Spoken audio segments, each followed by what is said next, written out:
Welcome to the Hard Knock University podcast. This week, we're throwing on the decoder ring and diving headfirst into the Universal Translator. Project management isn't just about deadlines and spreadsheets. It's about speaking everyone's language. And yes, even the one coworker who only communicates in passive-aggressive emails.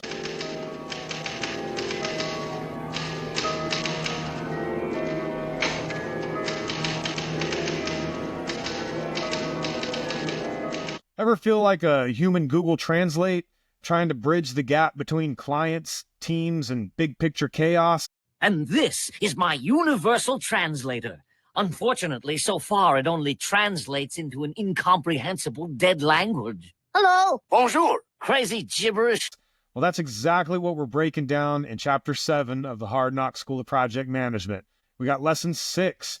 You're a translator for everyone and everything. And guess what? We got Snoop Dogg himself. Okay, speechify Snoop.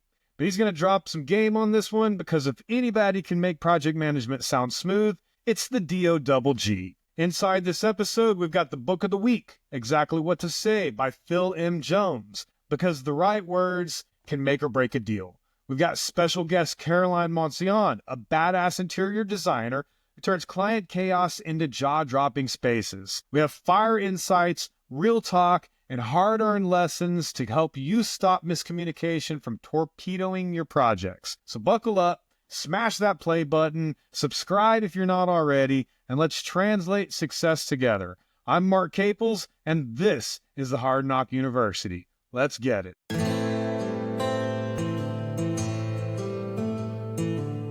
So that's all that happened to me today. I learned the hard way. Actually, it was a good learning experience for me.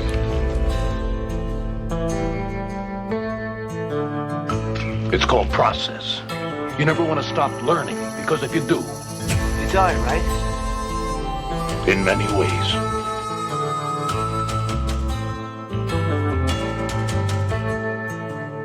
I don't understand why you insist on learning things the hard way, Trey, but you gonna learn.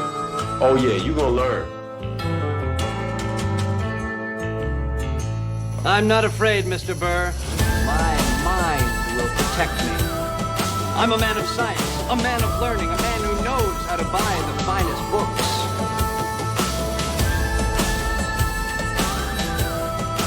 You're listening to the Hard Knock University podcast. We're sharing hard lessons learned the hard way. Everyone is welcome here. All we ask is that you bring an open mind and a good attitude. But on the other hand, man, I just as soon keep working, keep a little change in my pocket.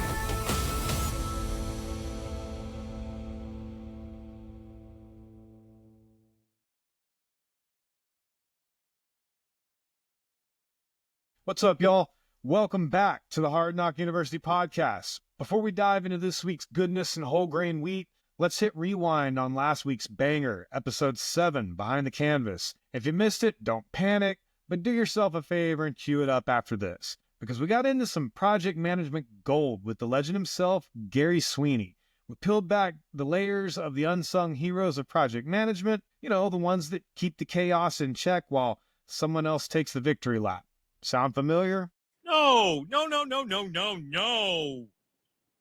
Well, yes. We broke down Chapter 6 of the Hard Knock School of Project Management, Lesson 5, Success Often Goes Unnoticed.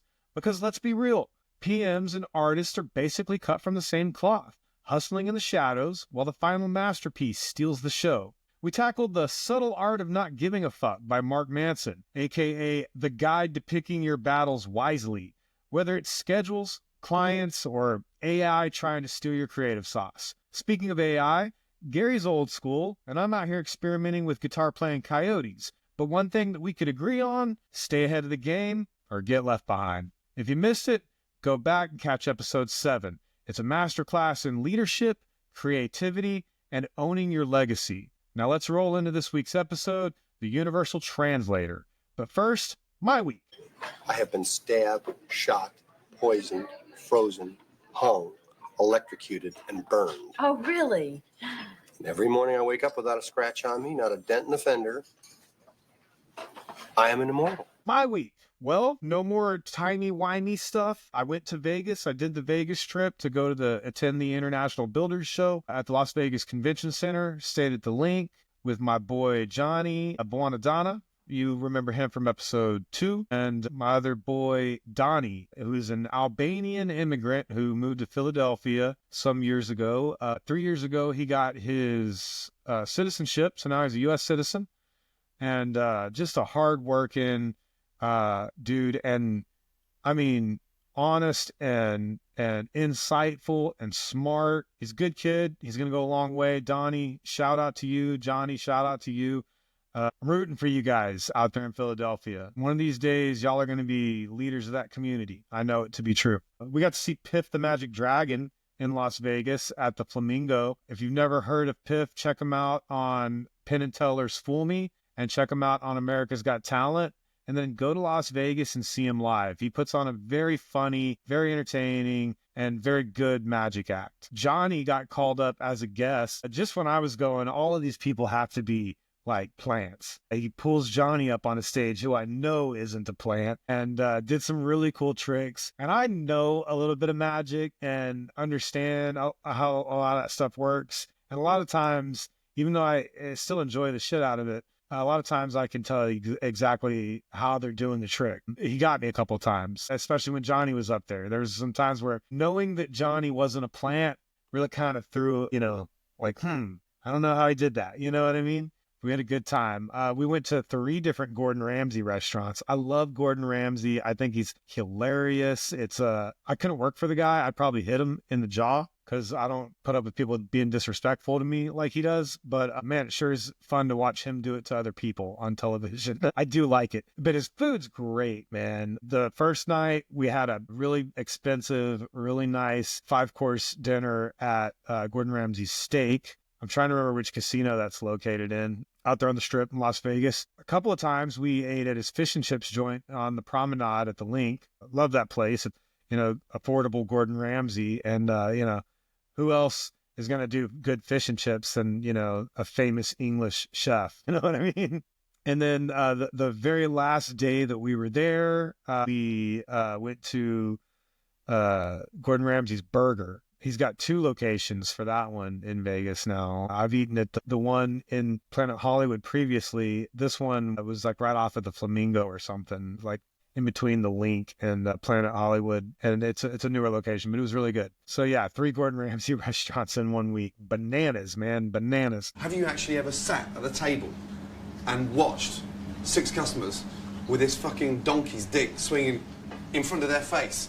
I did a lot of networking at the Builders Show. This is like my 6th or 7th or 8th time attending the Builders Show, but the first time in 5 years. In this 5 years that I've been doing this project management gig for the prop tech startup, I haven't been going to the Builders Show. And so this is my first time in years going back, and glad that I did. Haven't previously I've done a lot of educational stuff and a lot of trying to make connections with vendors so I could be a dealer for new and cutting edge products. I was one of the first adapters of LVP. I hooked up with Urban Surfaces. It was the first time I'd ever seen it at the Builder Show, and Urban Surfaces out of California had a really good product. And I became a dealer for them many years ago and was selling it to people back before you could get it off the shelf at Home Depot. I did really good. But because, I was shipping it in from California and paying freight, it became hard. Once Home Depot rolled out their LifeProof product, I couldn't compete with their square footage rate, even though the product was, thicker ply and a better wear layer. It was still really hard to compete. And so I couldn't continue to be a dealer for Urban Surfaces, and then eventually shut down Brothers Remodel and Design in the end of 2019. I ran into those guys at the event, and they have a new product that I might get more into depth into on the podcast later. They sent me a bunch of samples. Maybe I'll do like an unboxing video. Those are popular, and show off all of my new samples and this new product that is a much easier to install LVP that is much easier to repair. The issue with LVP is that if you do this big giant room from one end to the other, and right in the middle of the room, you get this big scratch across the room, You have to start all the way at that end where you stopped and pull up all of that floor all the way to where you damaged that piece, pull up that broken piece, put a new one down, and then put all that flooring back down. And a lot of times you damage the flooring pulling it up. You break the lips and stuff and they don't reconnect. So you have to replace all of that. That is not a problem with this new product from Urban Surfaces. And again, I'm going to get deeper into this in a different episode. This particular program isn't really for that, but stuff I'm really excited about from the Builders Show. Did a lot of networking also. I don't usually go to network. This time, my whole thing was networking. I recently wrote a book, started a podcast, and I need to sell some copies, and I need people to be watching this on YouTube so I can monetize this channel. So I went to all the networking events I could. There was a Texas Home Builders one. I went to that one for the Texas Association of Builders, I believe, tab. I need to go ahead and get my membership to those guys and start going to their, local stuff as well. So I'm coming for you guys. Look out for me. I want to shake all your hands. I want to meet you all. Those of you who I did meet, specifically Patrick from Daikin, looking forward to rubbing elbows with you guys a little more. Also went to the Young Builders thing, talked to a guy named Jeff who is on Pro Builders 40 under 40 this year. It was nice to meet you, Jeff. I hope you're watching. I'm going to reach out to you. And like I said, see if we can get you on the podcast. And that's the other thing. Man, so many people that I was like, man, I want to get you on the podcast. And not a single person was like, nah. Everybody's like, yeah, let's do that, So looking forward to all of the interviews that will be coming in the future. I've definitely made a lot of connections, a lot of very interesting people that are interested in sharing their stories. And I'm looking forward to all of that. So that's my week. Stay tuned because we're diving into being the universal translator in project management. And we're going to read chapter 7 of my book. And we're going to discuss our book of the week, Exactly What to Say by Phil M. Jones. All of that and more next on the Hard Knock School of Project Management.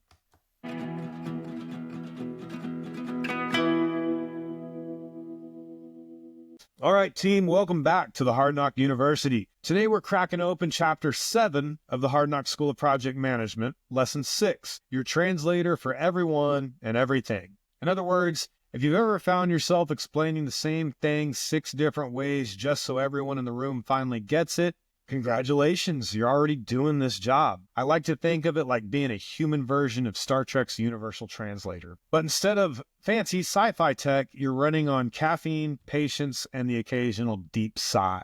Your mission? Take the complex, the technical, and the downright vague and turn it into something clear and actionable. Now here's where it gets fun. We're handing the mic off to none other than Snoop Dogg to break it all down. Thanks to Speechify, Snoop's going to narrate this chapter, giving project management the smoothest delivery it's ever had. So grab a notebook, sit back, and let's get fluent in the art of translation.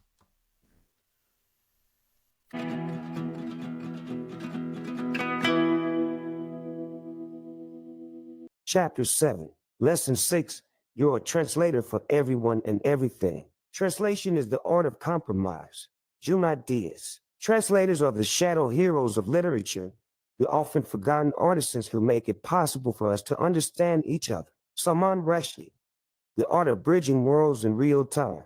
In the world of project management, the ability to take complex, technical information and make it accessible to a diverse group of stakeholders is not just a valuable skill, it's essential. The projects we manage often involve intricate details, various technicalities, and multiple moving parts. The PM has the unique challenge of ensuring that everyone involved, whether it's the project team, stakeholders, clients, or contractors, understands what's happening, why it matters, and what their role is in the process. Without this clarity, confusion can arise, and even the most well-planned projects can fall. This idea of translation is central to a project manager's role. It's not just about converting one language to another or interpreting jargon. It's about taking abstract concepts, technical specs, and project goals and making them clear, actionable, and relevant for each party involved. To make this idea more tangible, let's draw a parallel with 2 very different but similarly high-stakes roles, the football referee and the building inspector. The referee's field of translation. As a former football referee, I understand the pressure of translating game mechanics and rules into real-time decisions. On the field, a referee must interpret the written laws of the game, often under intense scrutiny and in split-second moments. The rulebook is dense with jargon and scenarios, but on the field, it must be applied to moving bodies, strategic plays, and sometimes heated emotions. This translation isn't just about knowing the rules. It's about understanding the spirit of the game, anticipating actions, and ensuring fairness. This role parallels that of a project manager. Just as a referee translates the rulebook into the game's flow, a project manager translates project plans, technical specifications, and strategic goals into actionable tasks. They must make instant decisions, perhaps not under the immediate pressure of a live crowd, but certainly under the weight of deadlines, budgets, and team dynamics. The building inspector goes to construction.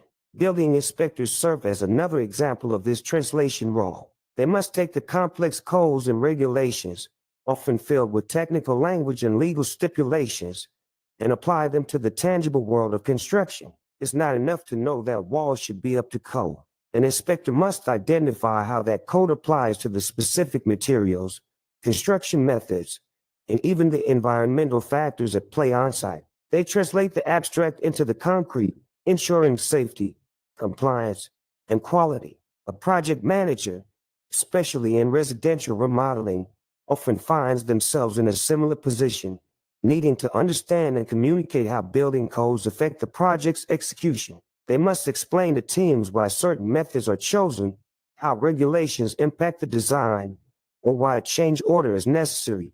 Often the stakeholders who might not grasp the intricacies of building science or legal requirements, translating across cultures and languages. Living in what I affectionately call occupied Mexico, as a Texan, I've experienced firsthand the necessity of cultural and linguistic translation in project management. To bridge the gap between English-speaking clients and Spanish-speaking trade partners, I enrolled in night classes to learn Spanish.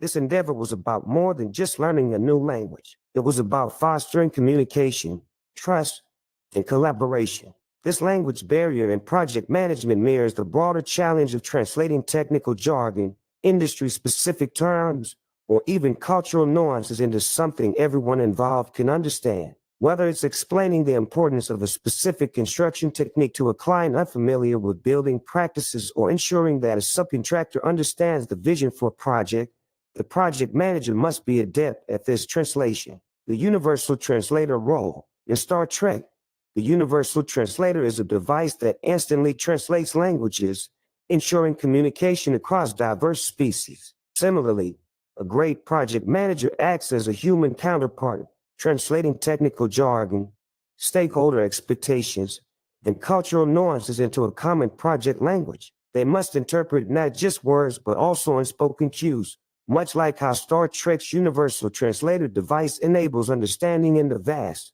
multilingual universe of the final frontier. The project manager plays a role similar to that of a referee in a game, or a building inspector ensuring construction meets codes. They are the Universal Translator. But it's not just about translating language or rules. It's about managing expectations, breaking down technical details, and communicating the very spirit of the project to everyone involved. This role demands a great deal of adaptability. Just as you'd approach a conversation in Spanish differently depending on whether you're speaking to a fluent speaker or someone just learning the language, a project manager has to adjust their communication style to suit their audience. Whether it's a tech-savvy stakeholder or a team member who needs a more hands-on explanation, empathy also plays a huge part. It's about truly understanding where each person is coming from, much like how a universal translator in Star Trek picks up on nuances and tone to make sure the message comes through clearly. A project manager needs to read between the lines and grasp the emotional context of conversations. And just like learning a new language to bridge communication gaps, project managers need to stay on top of the latest trends and tools in their field. This constant learning helps them translate complex new information into something everyone can understand. Finally, there's the ability to stay clear under pressure. Whether it's the final minutes of a game or the stress of an impending project deadline, being able to communicate effectively in those high-stakes moments is crucial. The PM is the calm voice that ensures everything stays on track. The role of a project manager is not just about managing tasks, but about being the linchpin that connects diverse knowledge, cultures, and expectations into a cohesive, successful project. Like a translator, the PM's job is to ensure that everyone speaks the same language, not just in words, but in the shared vision and execution of the project. Fluency in project management, techniques for clear communication. Effective translation in project management is about more than just converting words from one language to another. It's about ensuring that every message, whether it's a project update, a technical specification, or a change in strategy, resonates with its audience. My journey from learning Spanish to bridge communication gaps between clients and trade partners to the nuanced role of a project manager has taught me several invaluable lessons on how to be a better translator for everyone involved in a project. First and foremost, understanding your audience is key. This involves not just recognizing their language preferences, but also their level of understanding regarding the project's technical aspects. I learned to gauge when to use more straightforward language for clients unfamiliar with construction terms, and when to delve deeper into technical discussions with my Spanish-speaking trade partners who appreciated detailed explanations. Empathy plays a significant role in this process. By putting oneself in the shoes of the team members, stakeholders, or clients, you can tailor your communication to address their concerns, interests, or knowledge gaps. This empathy helped me navigate cultural differences and project-specific jargon, ensuring everyone felt heard and understood. Another lesson is the importance of clarity over complexity. In high-pressure situations, whether on a football field or in a project meeting, there's no room for ambiguity. I've learned to strip down my explanations to their essence, focusing on what needs to be understood rather than showcasing my knowledge. This approach often involves breaking down complex ideas into simpler components, using analogies or visual aids when possible. Active listening is another tool in the translation kit. Before you can translate effectively, you need to fully comprehend the message or the problem at hand. This means listening not just to what is said, but also to what is implied or left unsaid. My experience as a referee taught me to listen to the game's rhythm, which is somewhat akin to understanding the project's pulse through team interactions and client feedback. Active listening goes beyond understanding words. It's also instrumental in detecting deceit. By paying close attention to not just what is said, but how it's said, including tone, pace, and consistency, you can pick upon signs of dishonesty. When someone is lying, they might avoid eye contact, provide overly vague or overly detailed answers, or their story might change under scrutiny. The important thing to keep in mind is that these kinds of body language cues aren't necessarily smoking guns when it comes to detecting deceit. But if someone's normal body language when they're comfortable and being honest is to maintain eye contact, and they often look at the ground when asked hard questions, that could certainly be a sign of deceit. In project management, where trust is paramount, active listening helps you notice these discrepancies. Like when someone's nonverbal cues contradict their words, allowing you to address potential issues before they impact the project's integrity or progress. Lastly, patience is vital. Translation, whether of language or concepts, is not always instantaneous. It requires patience to ensure comprehension, especially when dealing with complex project issues or when cultural or linguistic barriers are present. I've had to repeat, rephrase, and sometimes re-strategize my communication methods. Much like learning Spanish was a gradual process of understanding and being understood. Mastering the art of project dialogue as a translator means adapting your message to fit the recipient, empathizing with their perspective, ensuring clarity, actively listening, and exercising patience. These practices have not only helped me manage projects more effectively, but have also enriched the collaborative spirit of every team I've led. Texting through barriers, a tale of silent coordination. On one particular project, I was tasked with performing a pre-sale make-ready on an occupied home, which presented a unique challenge. The entire family residing there, including both parents and their 2 children, were hearing impaired. This project required not just physical preparation of the home for sale, but also a delicate approach to communication. From the outset, I knew traditional verbal interaction was off the table, so I turned to text messaging as our primary means of communication. This method felt awkward at first. There I was, standing in the same room as the homeowners, Yet our conversation flowed through the silent exchange of text messages. I type a message about moving furniture or asking for permission to open a closet door, and they would respond with their approval or concerns, all while we shared the same space, our eyes occasionally meeting above our phones. One notable moment came in the first few minutes of our kickoff meeting when I noticed all the smoke alarms in the house were chirping loudly due to low batteries. I texted the couple about it, explaining the situation and suggesting we replace the batteries immediately. Their response was one of embarrassment, not because they hadn't noticed. The sound was inaudible to them, but because they realized how this might have been a disturbance or a safety concern they weren't aware of. I quickly reassured them that it was an easy fix, and we promptly addressed it, turning a potentially awkward situation into a moment of mutual understanding and action.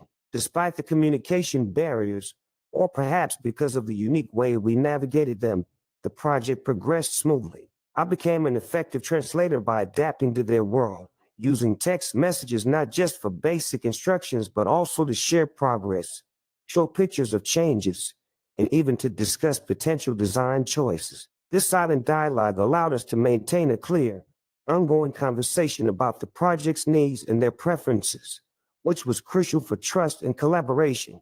The Make Ready was completed on time and under budget, demonstrating that effective communication transcends spoken language. By embracing this unconventional method, I was able to ensure that every aspect of the project, from minor fixes like smoke alarm batteries to larger renovations, was handled with respect for the homeowner's unique circumstances. This project taught me that being a translator in project management isn't just about conveying messages, but about creating a bridge of understanding, regardless of how unconventional the methods might seem.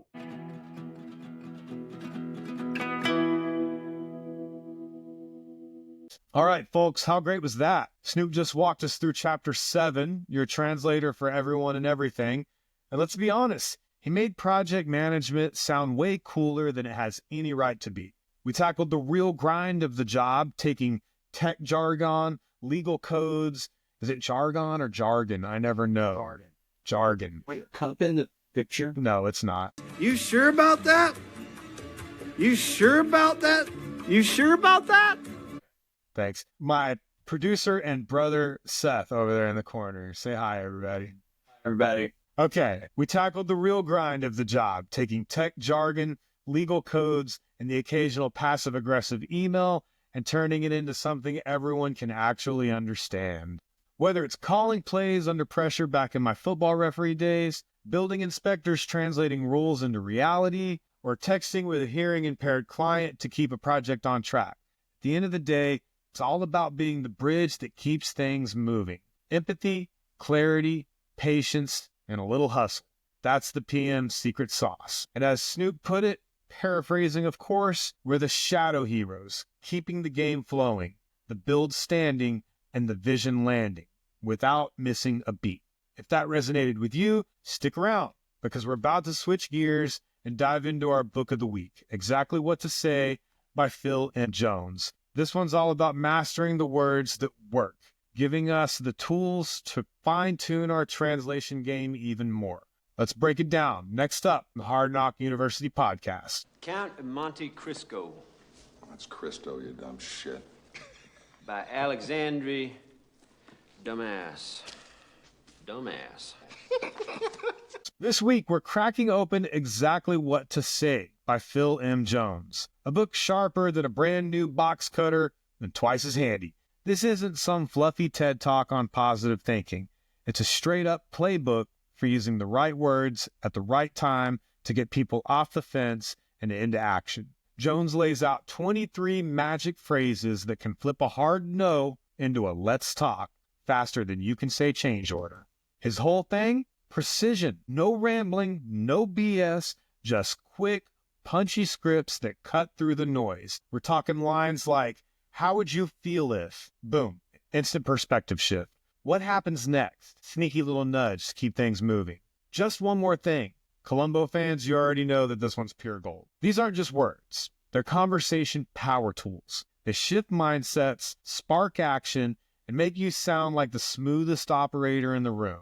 Now let's bring it back to project management, because this is where the magic happens. As PMs, we juggle more moving parts than a Texas-sized barbecue pit. Teams, clients, vendors, budgets, egos, the occasional job site meltdown. This book, it's basically a cheat code for turning chaos into clarity. Contractor dragging their feet, hit them with, what do you think needs to happen to move this forward? Now they're solving the problem instead of making excuses. Clients stuck in decision limbo? Try, if we could find a way to make this work, would you be in? Suddenly they're engaged instead of ghosting your emails. Team bickering over the same issue for the third meeting in a row? Drop, how do you see this playing out?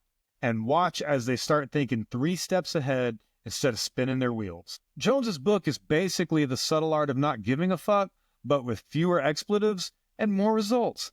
It's all about saying less to win more, less over-explaining, more guiding, because let's be real, no one has time for a 10-minute monologue. And that ties right back into our universal translator theme. As project managers, we're human Google Translate. We turn tech jargon, client wish lists, and job site grumbling into a language that everyone can understand. Jones's book is the phrase book for that gig, helping you pick the right words so that you can lead without bulldozing, explain without lecturing, and keep the project humming without unnecessary drama.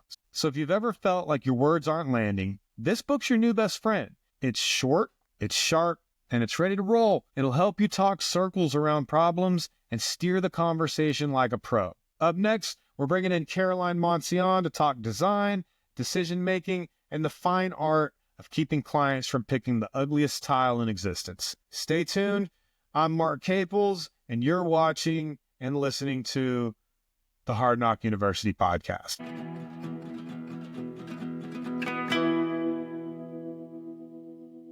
Okay, welcome back to the Hard Knock University podcast, where we explore the nitty-gritty of professional life. I'm your host, Mark Caples, and today we're diving into the theme of project management, being that you're a translator for everyone and everything. Joining us today is Caroline Monicion, a seasoned interior designer and a project manager in her own right. That role as an interior designer often blurs that line. And I think a lot of people don't realize how much project management goes into being an interior designer. Welcome, Caroline. Hi, thank you for having me, Mark. I appreciate it.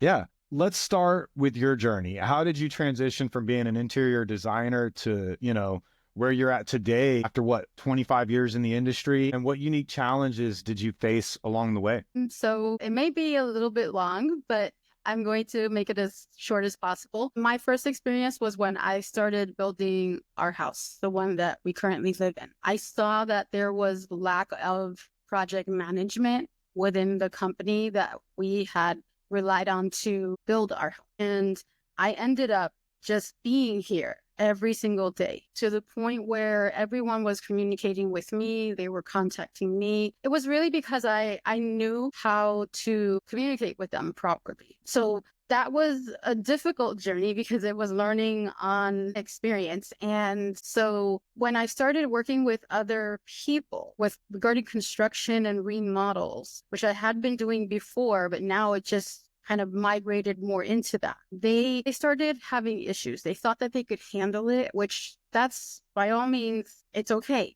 However, a lot of people don't understand that it is a full-time job because you have to be on call.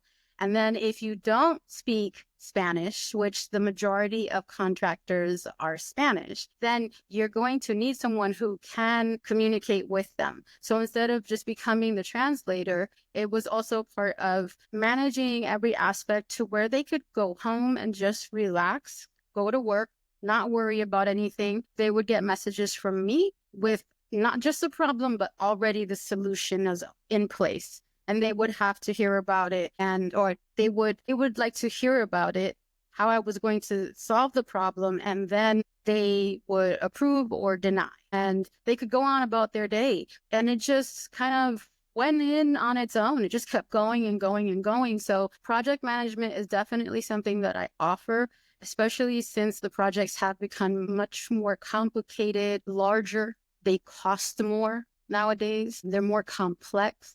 So there's a lot of on the spot problem solving that you have to be able to do in order to be in project management today. And I am quick at thinking on my feet. I'm really good at it. And so I come up with solutions. I'm pretty much called the problem solver. The GCs know, don't ask me, call her. Call her. She's already figured it out. Give her a few minutes, and then they can just keep things going smoothly. It works out for a lot of people that way. But not everyone needs a project manager. It just depends on the scope of work. Yeah, sure. So in project management, translation often transcends language barriers, and you have to translate between different stakeholders. Can you explain how you bridge that gap between what clients envision and what your team understands? Okay, so first of all, as a designer, what I do is I come up with the concept alongside the client. And then when it's presented to the company that's being hired, the tradesmen, The trade partners? yes, they need to sit in meetings with all of us. We all sit together. And oftentimes there is someone who could be quote unquote fluent in English, but they're not entirely fluent, if you know what I mean. And so there's a little bit of misunderstanding that could take place. And when I realize that there's someone that is having that issue, that's where I step in, because I can hear the accent and I try not to be really obvious about it or rude when I'm asking, hey, do you speak Spanish? What that does is it puts everyone at ease. You can literally feel everyone just take a deep breath and just relax all of a sudden, like, okay, good. But communication is the most important thing, explaining things and making sure that even the contractors that are doing the work, they fully understand the vision, because you can hand someone a design in blueprints. That doesn't mean that they understand exactly how to read them or what you're trying to convey. Design is not just making things look pretty or changing something. It's creating an entirely different use of an environment that you're also creating for the home. That's how I see it. And that helps a lot when you can translate, when you can speak multiple languages and break those communication barriers for people. Yeah. Yeah. Design projects involve various disciplines, from architects to, your contractors. How do you ensure that everyone speaks the same, language to achieve the same outcome? Okay, so what happens is, as I'm translating, that happens while I'm translating. Like, let's say that you tell me, can you ask them this? I will break it into several words where they understand, and then I'll turn to you and say, this is exactly what I just asked them, and vice versa. If they're trying to communicate with you, then in between a certain amount of words, then I stop to tell you, this is exactly what I said. So I ask everyone, if you understand or agree, just to make sure that you nod. If you still don't understand, then just shake your head. And then I will go back into it and say it in a different way for everyone so that it's easier to understand. Because how we speak professionally is not how the contractors speak, versus that's also not how the homeowner speaks. There's so many different terms out there, but in this industry, for example, you and I, we can say certain words and we understand each other. Contractors, they don't understand it. Homeowners, they don't understand it either. Right. So I have to make sure that, like, nomenclature for cabinetry, things like that, those are the height, the width up. I have to explain to people, this is what I'm talking about. It's pretty interesting, but it just makes things work out the way that they envisioned it. There are no mistakes. And if there is one, then what I do is I go back and I review everything and say, okay, did you read this? Did you see this? Do you understand this? But I have private meetings with homeowners and contractors that I let them each know, I'm going to go and discuss this with them. This is how it turned out. I'm going to go and discuss this with this other group who might be one of the vendors or even the homeowner. And then everyone is updated at the end of the day. So it's a very long process, but it's a wonderful one. Communication isn't just about words. It's about, managing expectations. How do you manage expectations and avoid misunderstandings in a project? Oh, that goes into contracts and service agreements. Everything has to be clearly outlined in emails. When we are first entering a discussion, I outline certain parameters. Let's remember that this is how we should address each other, but this is what our expectations are for this meeting. We have to come up with a solution to this or come to an understanding. And it's really just to make sure that things are working smoothly. I like to send progress reports every single day at the end of the day after leaving a job site. Maybe I haven't left the job site, but we're getting to the GC's end of the day or the vendor's end of the day. And I have to call them and I say, could you please send me a response? Just update me so that I can update the homeowner. Whether I get a response from them or not, I still update people. So it's that constant communication, no matter what language it is, because the expectations are very high and they have to be met. When it comes to project management, it is someone's home. There's a lot of investment there, and the potential for making mistakes it's ever present. You just have to stay on top of it. You do have to go and show up to the job site. And I've been in situations where I've had to tell certain GCs, you need to come over here. The homeowner is upset. I'm managing their emotions as well. So they look to me. If I'm upset, then they get upset. So there's a lot that comes with project management and the expectations. But at the end of the day, it's usually a very good one, a good result. So it's really about trust. They have to trust me, and I have to trust that everyone that's working on the project is going to be able to communicate with me. And that makes a very big difference in the client's expectations. Sure, yeah.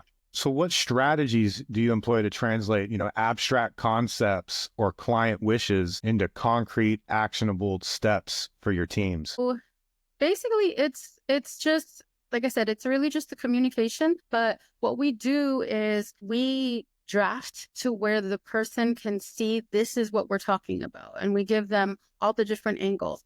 I'll have meetings or just send over a video. I need you to watch this video. You can see it from, just not the front or the side. I'm talking through, I'll do a voiceover. And everyone gets it, so they can actually decide whether this is what they want to do. And if there's a question, if they want to change something, then I say, okay, we need to get in touch with this person to change that. And do I have your approval? It has to be sent through email. It cannot be sent through text. It cannot be verbal. It must be written, and it has to be sent to me within 15 minutes. So that way I have enough time to forward it to the person who is going to be in charge of making those changes. But there are change orders that are in place. Sometimes we don't charge for the change order if it's something minor. Can we change this paint color? Absolutely. Because they've been given several options. But you'll have like an amendment to the material selection sheet.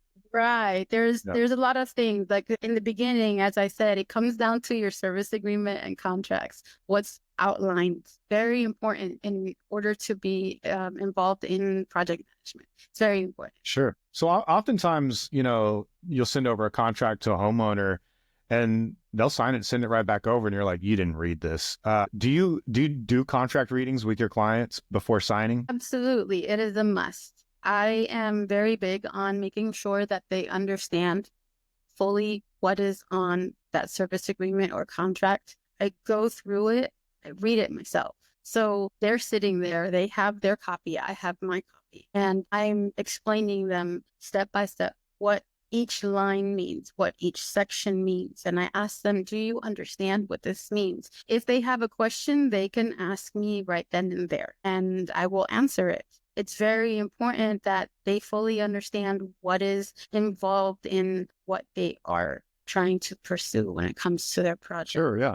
How it's going to work. Documentation plays a huge role in managing projects. How do you ensure that your documentation is clear and useful for all parties involved? So I do things in steps and phases, I like to call them. And I break it down to where initially we work on the design phase, which is we're going to design the space.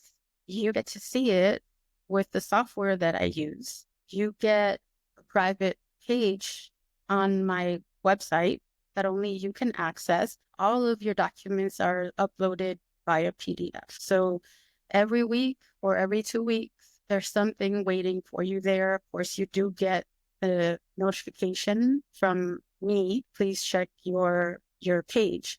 And it's just a friendly reminder. We do things in phases. So at first it's the design phase, then it's the pricing phase, because your heart might be larger than your wallet sometimes. Sure. And we need to make sure that this is something that you're going to be able to pay for. I make it clear that life happens. Don't be ashamed if you don't have the money right now. You can opt to save. I'm not going anywhere. I'm not going to think anything of you. This is just normal, because what you want may not be just the basic standard improvement. Every single job is different. So it makes a really big difference in the way that I work to help the homeowner decide, are they ready to get going, or are we ready to tear down this wall, without knowing whether they can afford to finish. It's very important. And I want them to know this is exactly what it's going to cost, and the prices are good for this period of time. So they can choose to move forward if they want to, or they can choose to wait. I never have a problem with either.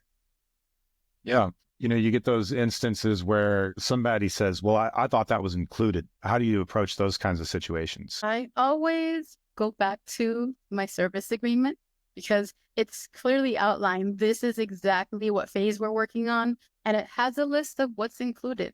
Yeah. Now, if it's not in there, then that wasn't included. Right. And all I do is highlight it, send it back to them, and ask them to reference it. And that's all I can do. Yeah. I want to circle back to something that you had mentioned. One of the challenges in project management is dealing with cultural or professional jargon. How do you simplify complex terms for those outside of your field? That's a really good question. I've never thought about that. I want to say that what I do is I try to educate, actually. Yeah. I educate my clients on what we're going to be talking about when it comes to cabinetry, especially cabinetry, because it is very complex when we go and meet with the cabinet maker, because I do want all of my clients to meet the people that are going to be working on their project, even if it's making something. I'm very big on keeping the money local to our communities. And I tell them I may get into a complex conversation where it just sounds like a bunch of letters and numbers, but we're talking about the sizes. So I try to give them a few minutes the day before, a few days before, to say, okay, this is the diagram of a cabinet. And so if you hear me say this is what it means. And this is the difference between a style and a rail. Yeah. Yes. And we talk about parts and all of that. I like to review all of the elevation drawings as well with them, so that they fully understand, because it's really about making them comfortable. I do also express that this is an image. Sizes may change slightly, and that is based on, if it's a new house, then we have to wait until the walls are finished, so then we can make some adjustments. And I review all of that with them, and they approve it. They say, okay. Or they say, can we use those extra inches? Can we exchange it for this? We haven't started on the cabinetry because we haven't placed the order, but we've gotten a quote, which I say, okay, so now I have to go back and make sure that quote is still the same. It might not be, because all cabinet sizes and styles are different, but it helps bridge that gap where someone could say, okay, this is what I want. And then they say, oh, that's not exactly what I envisioned. Yeah. Price-wise. Sure. Let's talk about feedback. How do you translate critical feedback from clients into constructive directions for your team? Okay, this is where it gets interesting. So I have this little clause that is in my service agreement that actually states that I fully understand life happens. They may have had a tough day at work. Please, if you find yourself in your emotions, please do not speak to the contractors. Call me. What I'm going to do is I'm going to filter out all of your emotion and then send that over to the contractors, because what you don't want to do is take something out on someone that has nothing to do with what made you upset, and then they walk off the job. I don't know any contractor that will come in and take over from where they left off. They want to just start all over again. So it always costs more. Yes, and I've had that happen, and I've had to ask a homeowner to please not go to their home so that that contractor could finish. But I was there every single day, making sure that the contractor was doing everything. It was just one moment. That's all it took. And I do say to people, remember that you're hiring people to do something for you that you're not either capable of doing, you don't want to do it, or you don't have the tools or the time to do it respectfully. Please, we treat everyone with respect. We treat them as human beings because that's all we are.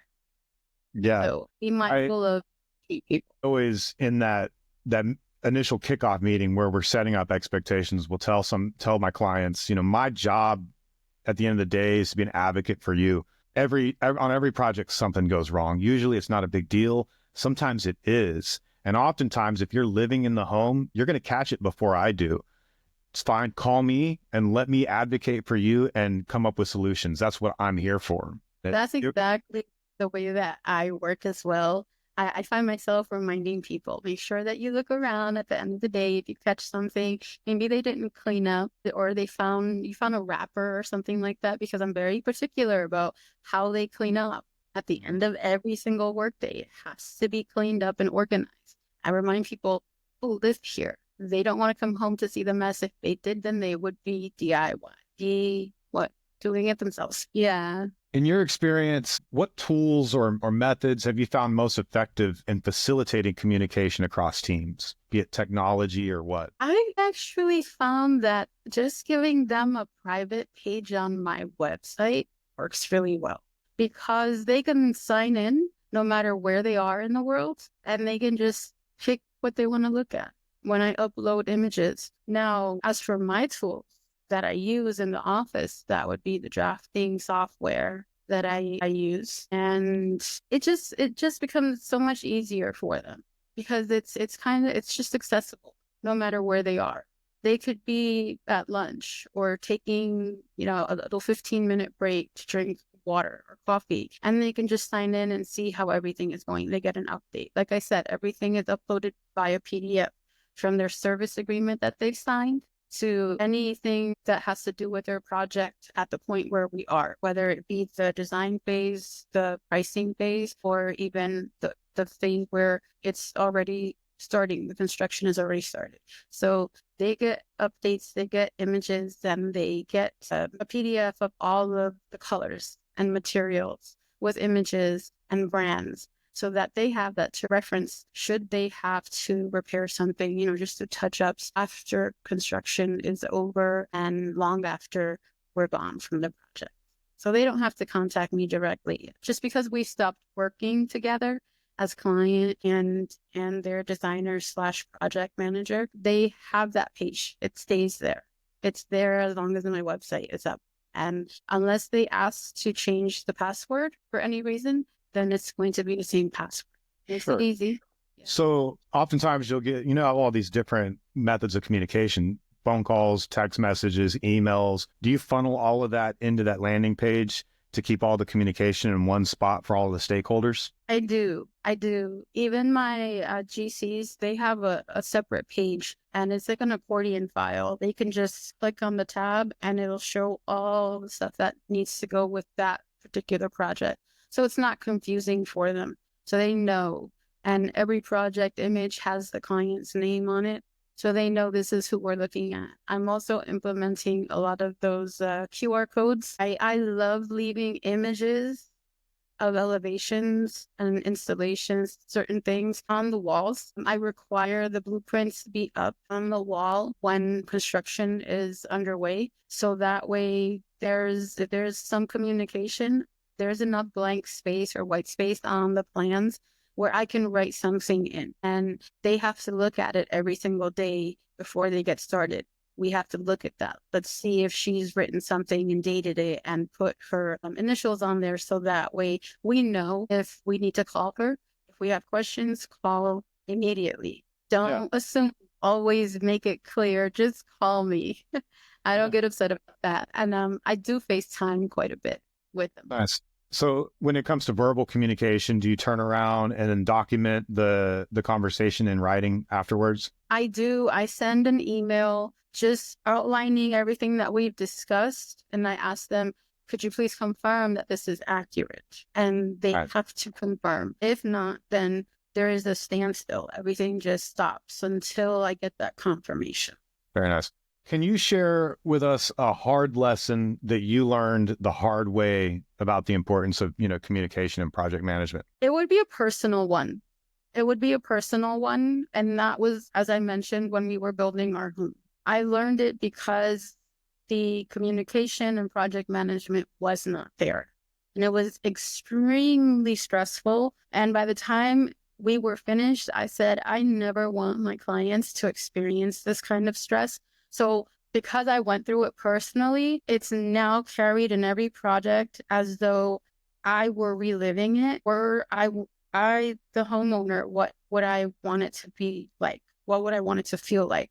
That's how I carry it. So the hard lesson was that customer service and response time and just being available, whether it's text, if you see a missed call, acknowledging that you may be occupied with another client, you will call them back as soon as you are able to. Unless it's an emergency, then you break away from that client. Just being able to say those things and know that those things are being implemented, that was the lesson that needed to be learned. And I'm glad I went through it, as tough as it was, because that's what makes my clients call me back and say, I need your help with this. I just have the same recurring clients over and over and over. They can refer me to someone, and maybe that person hasn't spoken to me, so they don't understand the value of it. But then if they were to see me at work, how I come in, and I go in, especially at critical moments where the next mechanical phase is starting, I say, I'm here. Do you have any questions? Did you look at the plans? Do you have any questions for me? I'm here now. This is the perfect time. That's what makes the difference. But a lot of people don't get to see that. They don't get to see that. And they don't realize how important it is to have learned that lesson. Yeah, until they've had a bad experience. Yes, and then they start looking for someone who fully understands it. Finally, looking forward in our little crystal ball, how do you see the role of a project manager evolving in terms of communication with, new technology coming on board? I think it depends on the project manager, how much they're willing to evolve with it, with the times, with the technology. I think I think we will definitely see some up and coming improvements. And I know that I will be integrating them slowly but surely. I just have to make sure that the people that I do business with, my contractors and vendors, are going to be willing to do this. Yeah. So I think the big one is AI. Do you think that integrating AI early on and just accepting it for what it is and taking advantage of it is going to be beneficial? Or do you think that the people that avoid the use of it are going to be left in the dust? I think they're going to be left in the dust. I think that we should embrace it to a point to see, let's see how it works. Okay. Not everything is precise. And when you work with precision in construction, which that's what we do, right? Then AI hasn't caught up to that. It's not capable to that, to that extent. It's going to take a little bit of time, but right now it's important to try to utilize it and embrace it and accept it, that, hey, this is the direction that the world is going in, and just wait and see what comes of it. You have to be open to all of the possibilities. I never thought chief architect, for example, that was something amazing. And there are so many other programs that we can use. Sure. You've been using chief architect for what, a decade at least? Yeah, it's evolved incredibly in that time. They're constantly revising and updating. I remember when the sliding barn doors got real popular, and chief architect didn't have that feature. And, it took them a little while to catch up, but, now it's in there and it's so much easier. Well, the one that I'm interested the most in is the 360 virtual reality. And I've been working on that. I'm making that a possibility. I did do one project where I did send it to a client and they were able to utilize it from their phone, and they were just really amazed. They could walk through the house as though it was already built, and they could see it.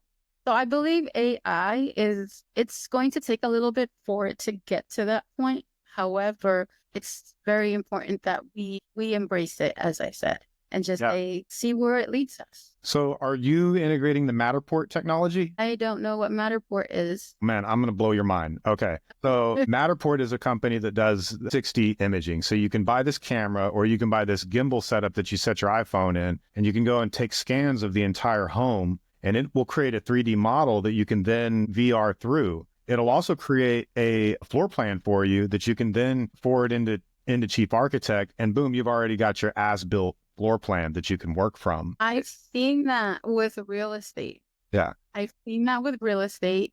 I do like that. So I do know what you're talking about. I just didn't remember the name. So I do know what you're talking about. I think that that is a really wonderful innovation. I think it's ideal to use. I hope that even Chief Architect integrates that as well. So that way we can have those little stops and people can just look around. That's important too. Right now, it just has the camera feature. We do a video walkthrough, and then you can record it, download it into your laptop or your system, and then you have to slow it down so that you give people enough time to actually look, see. But like I said, I think that is something that is amazing. I've seen it. I've used it in several of my lists. It's a great tool. Use it. Once we've qualified a lead, and it's a hot lead, we'll go ahead and schedule the Matterport technician to come out and do a complete scan. And then we have that screenshot of exactly how that house was before we ever started, before the contract was ever signed. So that can resolve issues right off the bat. People can be like, hey, there's a crack in this window. Your team did that. And I can go back into the Matterport and go, I'm sorry, but before you ever signed your contract, this crack was clearly in this window before we ever got here. It solves a lot of problems early on. I do video walkthroughs after the signing of the agreement. I just walk through, I just scan the entire room, and I'm looking really closely to make sure, okay, I make notes and I let the homeowner know. There's a section where I've written down what I saw. So that way, this is something now that we have to address, because we're not going to fix a room and make everything brand new, but leave it with a flaw, you know? Yeah. So the pre-construction checklist and even the post-construction checklist, they're super important for that. But the Matterports really help document things. Another place where I've found them to be incredibly handy is in the instance where you have to terminate a contractor, because it happens. Nobody wants to, but sometimes you have to terminate a contractor.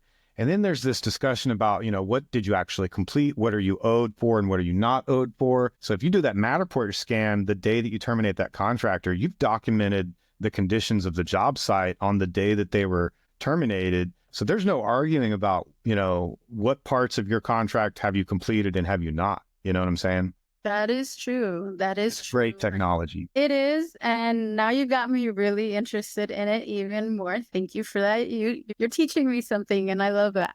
What I do is we just break up payments, like the fees, into certain numbers and phases of construction. And then I have to walk through the entire space with the homeowner to make sure that, with the list, of course, this was done, this was done, this was done. Do we move forward? If something is a little bit off, then I just send a message, and I love working with people who are not going to argue with me. Sure. That is the number one thing when it comes to the contractors. I want them to know that, listen, we're here to make this person be in their dream home or space. Yeah. Okay. And I don't need someone to argue with me or disagree. I just need you to take instruction, because even I'm taking instruction. I'm no better than you. I'm taking instruction from them. I'm relying on their happiness right now. And so when it comes to that, it's just a matter of even something that we missed through the punch list. The homeowner can call, and it could be a month or two later, and it could be the smallest thing. And I say, absolutely, I'll get on that right away. And I call the contractor, and they are so happy and willing to go over there. But it has a lot to do with the way that I treat the people that I do. Sure, yeah. This isn't an adversarial relationship. We're partners in this, and I'm here to advocate and help come up with solutions. Caroline, thank you so much for sharing your journey and insights on the art of translation as it relates to project management. Your experiences are truly enlightening. Where can our listeners find more about you and your work? My goodness. Okay, so they can go to my website, carolinamonicion.com. I'll send you the links as well. They can find me on Facebook, Carolina Monicion Design. They can find me on Instagram. They shouldn't find me on TikTok, only because I do a lot of gardening there. But I do have a lot of how-tos and all of that I'm working on. But my website is the number one place that anyone that wants to know what I'm capable of should go visit within the next month or so, because I'm adding a lot of the projects that I've been working on for the last 10 years and never talked about or posted about. So there's a lot. There's a lot. There's going to be a lot of videos regarding visits and how I talk to the contractors, and they'll be able to see that language barrier being broken. Because I'm talking to them and I'm speaking in Spanish, because that's the only way that they're going to fully understand. I make sure that they understand. So they can find me. I mean, the best place would be my website. Great. Thanks again for joining us on today's episode of the Hard Knock University podcast. Remember, everybody, in project management, being a translator isn't just about language barriers. It's about vision, clarity, and results. Stay tuned for more hard lessons and expert insights.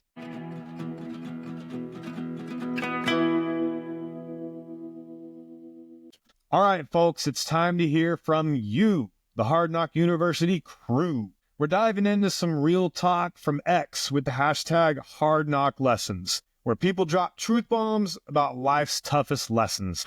Milk was a bad choice. This week's theme, the Universal Translator, aka how we bridge gaps, clear up confusion, and stop our projects from turning into high-stakes guessing games. I've grabbed a couple of posts that hit the nail on the head, so let's break them down and dish out some advice that you can actually use. First up, at Texas PM Vibes from December 2024. He says, or she, it could be a she, they say, took me too long to learn. Assuming everyone gets the plan is a rookie move. Spell it out or watch it fall apart. Hashtag Hard Knock Lessons. Oof. Man, I've been there. You think the team's on the same page, and next thing you know, they're framing out a wall where the window's supposed to be. A classic case of, well, I thought you meant, which is exactly why project managers have to translate and not assume. My advice, over-communicate the vision. Use Phil M. Jones's line from Exactly What to Say. What do you see happening next? This little phrase forces people to say back what they think is going on so that you can catch misunderstandings before the drywall goes up in the wrong place. Next, at Build Boss 82 from January 2025 says, lost a client because I didn't catch their vibe. Talked specs when they wanted feels. Listening's half the battle. Hashtag Hard Knock Lessons. Ah, man, this one hurts. I've made that mistake too. Going full technical deep dive while the client's just nodding along, wondering if their kitchen will feel cozy. Spoiler, they don't care about your R-value charts. They care about whether their dream home feels right. My advice, tune in before you talk. Try this one from Exactly What to Say by Phil M. Jones. How would you feel if? This flips the combo from numbers to emotions, which is where most clients live. If they say, I want it to feel warm and inviting, then you can translate that into, great, let's look at soft lighting, warm wood tones, and maybe a fireplace. Boom, same project, better communication. Do you like these insights? Drop your own stories. Hit up the Hard Knock University Podcast Facebook group or comment on this YouTube video. Tell us about a time that you had to translate under pressure or learn the hard way that communication isn't just about talking. The best ones get a shout out on the next episode, and hey, you might just save another PM from a forehead smacking moment. Let's keep this conversation rolling. Your lessons are gold. Thanks for being a part of the Hard Knock University podcast family, and I'll see you in the stories we share together.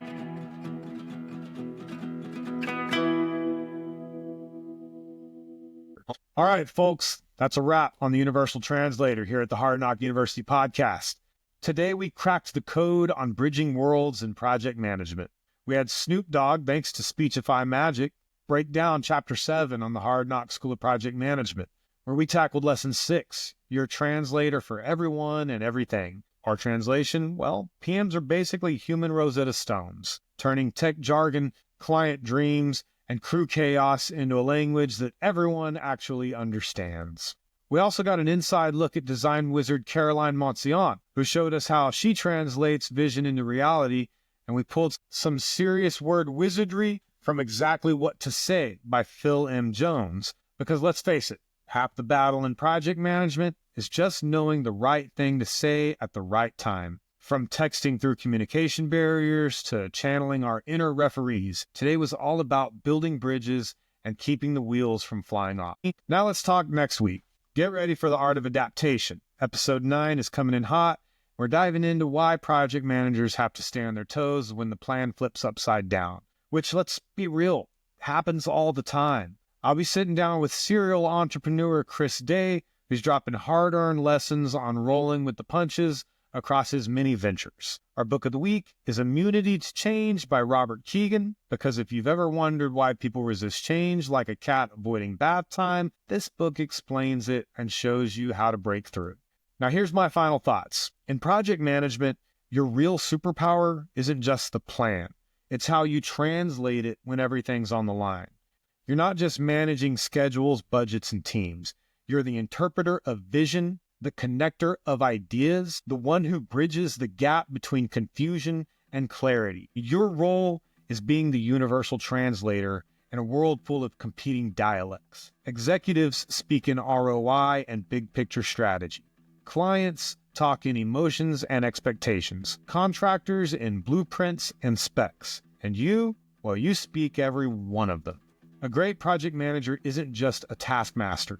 They're a translator of purpose. They take an architect's design and make it real for the builder, translate an investor's financial goals into action for the team, and turn a client's "I just want it to feel right" into a tangible result.